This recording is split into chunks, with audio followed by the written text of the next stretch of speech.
Thank you so much, Attorney General, for joining us amidst everything that you're going through right now and leading on. When we actually scheduled this interview late last week, Alex Pretti was still alive.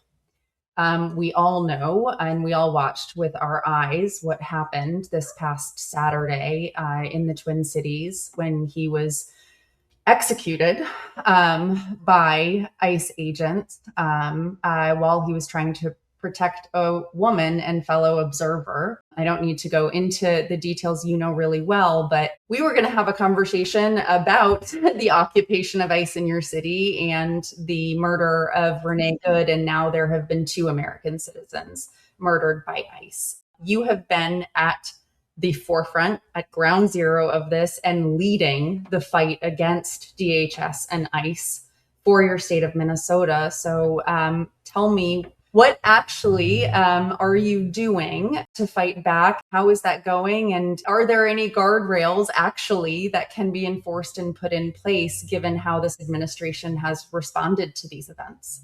So we're moving out on all fronts. I'm the Attorney General, so I have the ability to sue.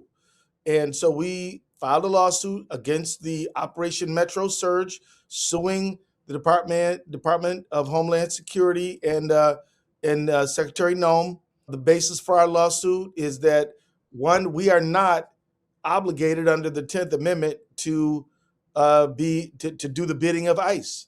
And because we have opted to devote our state resources to our state needs and not those of the federal government, which we're not paid to do, because we have decided to do that, the federal government has surged ICE presence in our state in a punitive way. For example, the normal complement of ICE agents in Minnesota is about 80. We're somewhere between 3,000 and 4,000. If it's 4,000, they've escalated about 4,900% increase because we won't do what they tell us to do, which we're not legally obligated to do. And the President of the United States used a word that also starts with R. Maybe you heard. He said the time for reckoning and retribution. Right at the tip of his fingers through his little Truth Social, he said retribution. He also said that Minnesota, he won Minnesota 3 times in a row, but the corrupt leaders of Minnesota denied him his election victories. So screw them. And he seems to be really salty that we keep voting against him. He can't even bring himself to believe we voted against him. We have voted against him 3 times in a row, proud of it. But the bottom line is, he's real mad about that. So this is retaliation. This is punishment. And retaliation by sending largely untrained thugs and agents to wreak absolute terror on your communities and violence. Well, look, there's simply, just from a straight up, straight line standpoint, there are simply not enough people who have no legal status in the United States who are committing felony offenses walking around Minnesota. There's just not enough of them to justify a 4,900% increase. So obviously, what do a bunch of armed dudes with masks do when they don't have a real job to actually go do? Well, one of the things they do is they knock on doors, show me your papers. They grab people wearing hijabs and show me your papers. What do? They bully people, they throw people to the ground, they say foul, nasty things like fucking bitch about Renee Good. They do horrible, nasty, bad things. And by the way, Tara, you should know this. I was talking to some folks who are from southern border states where the truth is, the Sinaloa cartel and others, they do stuff that is bad and harmful, right? Border states like Arizona, New Mexico, places like that have reported to me that they have a 35% decrease. Well, obviously, if Minnesota has a 4,900% increase, some people who might actually need to have these people, I don't know, dealing with fentanyl or whatever, don't have them. Now, good. I'm not making any argument in favor of ICE anywhere.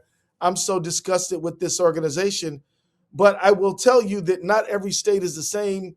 And some states might feel that these services of these people has a value. I can see none for our state. And so but I will tell you that as they're targeting us in a punitive way, they're depriving other people who feel that their presence could be beneficial in terms of drug, interdiction, other things. So they're hurting the country to hurt us, all because they're mad that we won't vote for Trump and that they want retribution. That's right. And I've even seen and heard some ICE agents have gone on the record saying, and immigration courts gone on the record saying that they're targeting everyone now, not just former criminals or felons whatsoever. So that gig has been up for a while, but they're targeting citizens. Right. AG, in this moment, it doesn't even feel like it's about immigration. They're killing American citizens who are peacefully, legally exercising their constitutional right to peacefully protest and observe and film, doing everything legal, and are being executed before our eyes. So this doesn't feel like this is about immigration. And pairing it with what you said about political retribution by the president, where do you see this going, not just within the Twin Cities in your state of Minnesota, but we know that it's not going to end in Minnesota. Where does it go from here? Well, this is a good question because I think that I got a lot of good friends in Chicago, in Portland, Oregon, Los Angeles, other places where they have done these searches. And Minnesota is the single largest deployment of ICE agents in the history of immigration enforcement. But what I'm saying to you is with all this money they got, like $70 billion, they might search everywhere. I think that's the goal, right? Right. And so they're trying to figure out how to do it here. Now, here's the thing, though, Tara. The thing that makes ICE different from every other law enforcement agency, including the FBI, everybody else, is that first, local police departments, they're from that community. They have political leaders like mayors and chiefs who can get dragged into a community meeting and say, your officers are not respecting the community they're supposed to serve. And I can tell you, because I prosecuted the people who murdered George Floyd, that after that, there was a lot of community back and forth about how do we prevent this from ever happening again. But the reason that the local community could do it is because these leaders respond to the community. So we got a new police chief who's much more likely to listen to community. The mayor understood the need. The city council members understood the need. But these ICE people owe their allegiance to one person, and that is Donald J. Trump. The FBI, for all the problems, that we went through COINTELPRO, the church committee hearings, you may recall some of this stuff. Some of your listeners might know about how the FBI under J. Edgar Hoover went through sort of they went through a lot of scrutiny based on some things they did in the 60s, had to come out on the other side, of that process. The ICE hasn't gone through anything like that. This is why ICE, they actually have police emblazoned across their thing, but they have never taken any de-escalation training. They wear masks. Our local police don't wear masks. Our local police have their name and their badge, their number right there. The ICE doesn't have that. If a local police officer does something that the chief doesn't like, they're going to get called into a room. They might get complained about. And if they kill somebody, there'll be an investigation. Not ICE. None of that. Can we double down on this point? Because I think this is really important for the folks listening. And even me, I get confused about this. Why is it that ICE agents have this level of immunity? Like, why hasn't Jonathan Ross or the agent who murdered Alex this past weekend been arrested in the state of Minnesota? Good question. First of all, I think that it is important for everyone to know that there is no legal barrier to hold a federal agent accountable for a state level crime. There's no legal barrier. Nobody gets to commit crimes, not even the feds. And the state can absolutely prosecute them, and we can go into that a little bit more. And so let me jump to the end. Anyone listening to your show, I don't think should come to the conclusion that the individuals who committed these alleged crimes will never have to face justice. I believe that they will. Now, I'm a prosecutor, Tara. So I can't say, oh, they're guilty, blah, blah. I don't do that. Of course. Other people do that. You're not going to hear me call it murder, but that doesn't mean I don't have my own opinion about it. It means that I have a responsibility to maintain a fair criminal justice system that appears fair to everyone concerned. And as I said, I never said Derek Chauvin was guilty until the jury said he was guilty. But you can believe I had my own thoughts about it, or else he would never have been charged. But I maintain my professional position because that's my role. I don't ask TV commentators, podcasters, ordinary citizens, your opinion about what your eyes are showing you. Go for it. But for me, I'm not going to use that language because of the role I play. So do not conclude that Jonathan Ross will never have to face the consequences of his actions, and the people involved with the death, the homicide of Mr. Pretti, Nurse Pretti, who was a ICU nurse serving our veterans. So let me get back to your question. Why aren't they arrested yet? Well, when they killed Renee Good, our local officials did what we always do, is try to go into the scene, collect evidence, take pictures, process the scene, pick up the shell casings, get the gun, do all that. Local federal officials said, no, we got orders from Washington. You guys cannot have access to anything. And Tara, I'm talking about real deal. Now we're talking about a state agent, a state investigator, and a federal agent. The federal agent said, we won't give it to you. And the state agent said, yeah, man, but you know me. We work together all the time. Yeah, I got orders from the boss upstairs in Washington. No, I can't do it.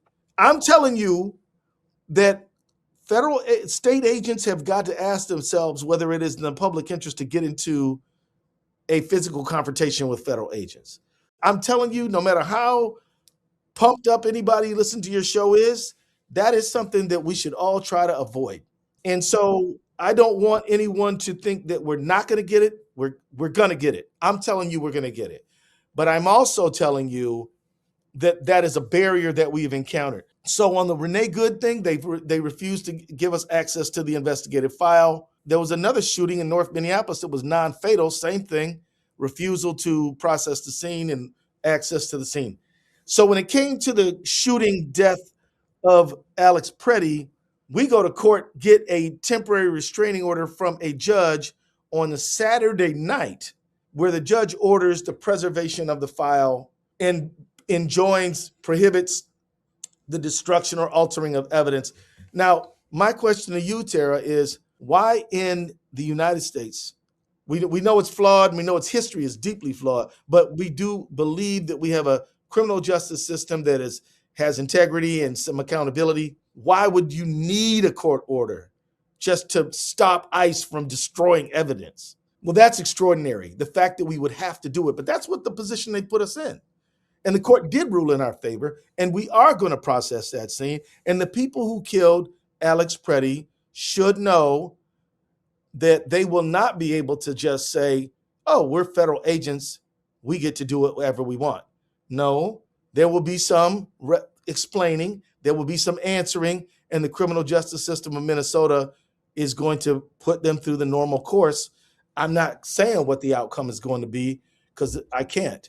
But I will say, nobody should feel like, oh, we're good. We're federal agents, we shoot people as we please. That we're not going to tolerate it.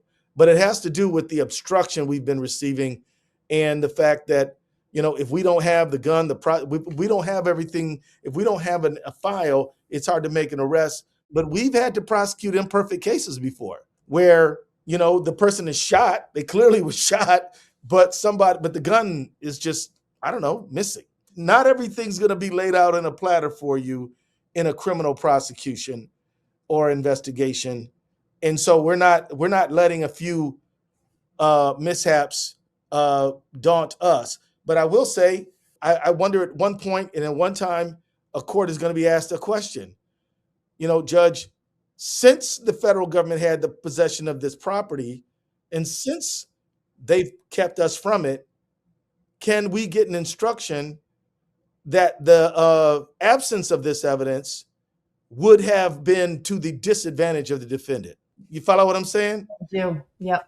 I mean, I think that if you're going to hide evidence and destroy it, the court shouldn't tell the jury that you live with what you did. And also, by the way, there's a lot of evidence they couldn't destroy, like the video footage that can be You're vetted, right. of which there's You're right. multiple angles. So I'm very heartened, AG, to hear the conviction and the commitment in your voice and what you're saying, that justice will be served, because I think this is at the crux of what everyone across this country and world who's watching you all at the front lines of this fight feels so perilous. Because what happens when there is no rule of law? What happens when the federal government does not obey the law and just says, what are you going to do about it? And that feels like that's the moment we're in. And so I am so happy to hear you say justice will be served, because I think that's where we start to feel really, really helpless and hopeless about this. And you have, as you mentioned, this is not the first time you have been in the national spotlight with an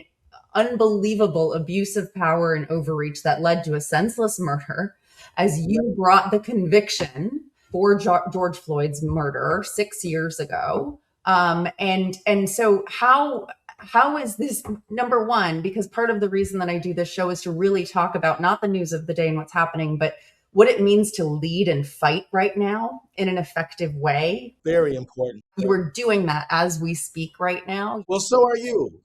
So are you, Tara. Oh, please, AC.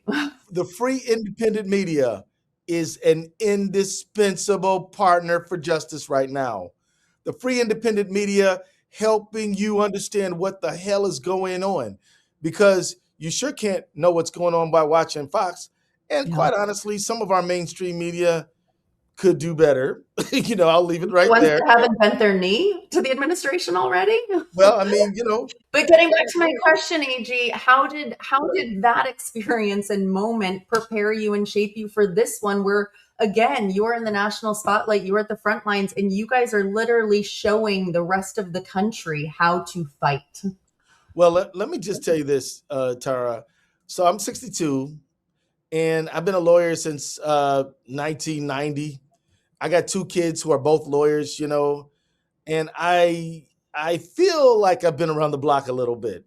And so I'll just tell you that we're just not at all nervous or afraid, or we're not intimidated, not at all, not even a little bit. We will prevail. And I'm promising that to everyone listening to your show. And I don't know when, and I don't know even exactly how, but I know we're not going to quit. So of course we're going to prevail. And what we're doing is right. What we're doing is we're just trying to get the truth out, whatever way it cuts. That's right. Just the facts and the truth, and to be able to actually have an investigation and to charge these folks. And so that, again, it hurts me so much, because I think so many of us feel so powerless, and people like you who are in elected positions of power, we worry you are too in the face of this threat. No, not even a little. But I bet you're not worn down. You're still fighting. You're still on the air. You're still talking about what people can and should do. And here's another thing. If you're lacking inspiration and you're feeling a little down, check out some of the video of Minnesotans walking and marching in 9 degree below. Not 9 degrees. 9 degrees below. Right. And if you put a wind chill, that's not even the wind chill. And so they're marching in the street demanding. They got their signs, and most of them are handmade signs, and they are insisting upon justice, and they're not quitting.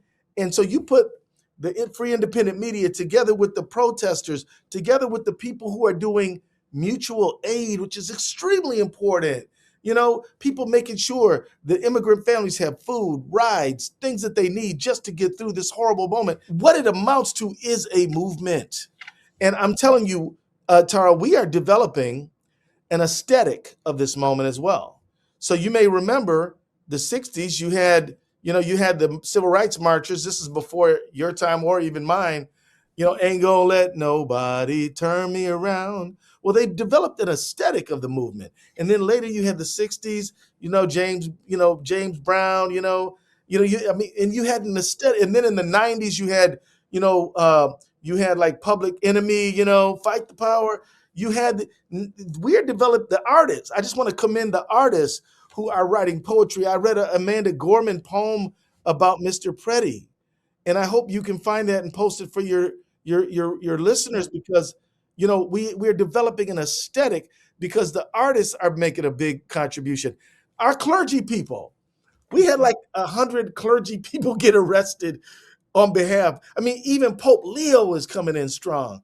No, Minnesota is showing us how it's done. It has not been the source of just the horrors we've watched. It has been that inspiration. It has been Yeah, unbelievable to watch. And you guys haven't just, the aesthetic of the movement isn't just being created there. And I love that, though, because I haven't thought about it in those terms. The playbook, the deep local organizing, the yes, communities coming together, people are protecting people. yes, It's one of the most inspiring, moving things I've ever seen in my life. And yet it's all because it should not be happening. It should not have to shouldn't be happen. happening. But I do believe that we all now can actually see the opposition movement and feel it in a way that we couldn't before these absolutely horrific, tragic murders. And I'll just, if I may add, Tara, these terrible, horrible tragedies with Renee Good and Alex Pretti, and the Venezuelan man who is still alive, and I think they don't want his name out because he didn't die, but he was shot. These things are just really the culmination, right? We've had to sue Donald Trump 50 times since last January 20th. The first one was on birthright citizenship. The second one was on his attempt to impound trillions of dollars of congressionally approved spending. After that, you got everything from him trying to stop EV infrastructure to grants on crime victims, to trying to interfere with the National Institute of Health. We've sued him over 50 times. The more recent ones are the supplemental nutrition assistance. So he's trying to punish the poor and actually persecute people who don't have enough food to eat. So this is the fight that we're in, and it's been legal, and now it's really converted to a street protest movement. And again, without the podcasters like you, I don't know where we would be. You guys are just killing it. Keep it up. Don't get tired, and have faith that we will win. We're gonna win. It all comes together. So one thing, if you'll allow me, Tara, if you don't mind me to make a mention, friends, I get it. Sometimes when politicians start talking about elections, it feels like us regular folk, and I'm a politician, by the way, these politicians are asking us to do them a favor by voting for them, by donating to them.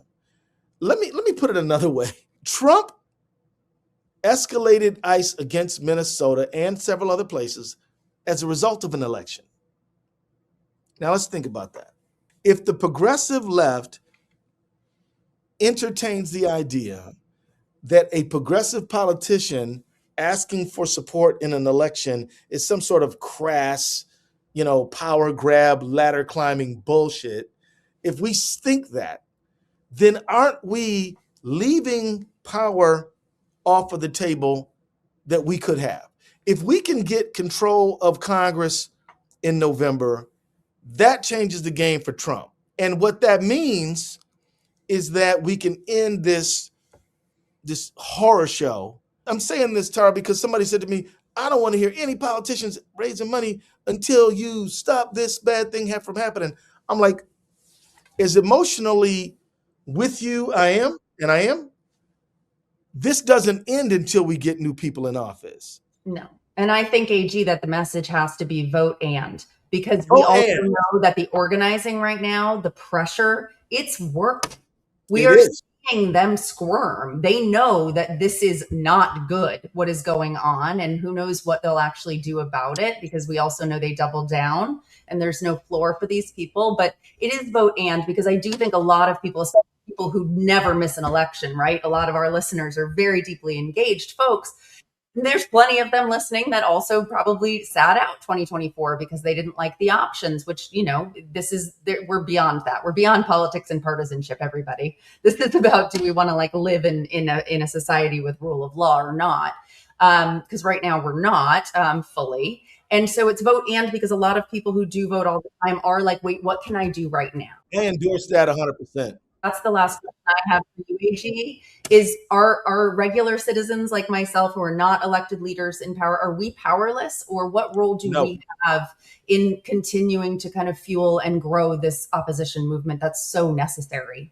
Well, you're powerful. I got a few ideas. One is if you're a mental health professional, and I'm talking about anybody from a psychiatrist to a psychologist to a school like a counselor or just a clergy person, I'm asking you to collect yourselves into a group to contemplate and advise the rest of us on how to fight off depression, fight off anxiety, fight off these demobilizing mindsets, Burnout, paralysis, burnout, hopelessness. Should I paralysis. go on? That's why I'm doing the show. This is about the hope. Right. We need the people who really have studied the operation of the human mind to help us through this, because we know Steve Bannon told us, oh, we're going to flood the zone. We're going to overwhelm them. We're going to freak them out so that they don't know what to do.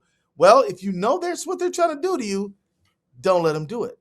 So that's just the mental health people. Please organize yourselves. I can't organize you, but you can organize yourselves. The other one, the artists, please come together, continue to build, writing poems, making songs. This dude, Jesse Wells, you ever heard that little dude sing with his little guitar? I love that guy. I freaking love that guy. He is so good. He has this really sarcastic song called Join Ice, and he is just ripping them a new one, the whole song alone. We'll have to close this episode with that. It's so good. I'm telling you, the guy is a hero. I love the guy. But so he's sort of like a folksy singer-songwriter dude. Well, what about the hip hop version of that? What about the gospel version of that? What about the country version of that? We need the artists to engage. Thank you, Amanda Gorman. We need everybody to figure out, what am I into? What can I do? Because everybody needs to do this. And as you know, Tara, and I thank you for having me on your show, because by you inviting me, I can tell that you already know that what they're doing in Minnesota will not stay in Minnesota. They got plans for everybody, man, and we got to be fighting them at every turn. And so you can count on me and my fellow Democratic Attorneys General to sue these people. We're going to be in the courtroom. The ACLU will be in the courtroom, but we will not win this battle in the courtroom. It's going to be won on the streets. It's going to be won on the airwaves. It's going to be won in the concert halls, and it's going to be won in our hearts. So we've got to be standing up strong, never back down. If you get down, call somebody. You need a picker-upper, call me and I'll pump you up.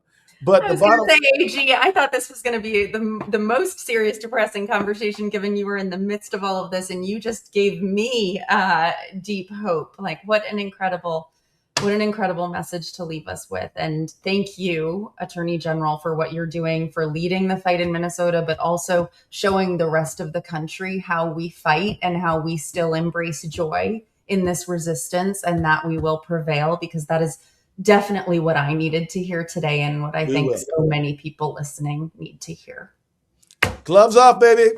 Gloves off. Thank you, AG. See you later. Thank you so much.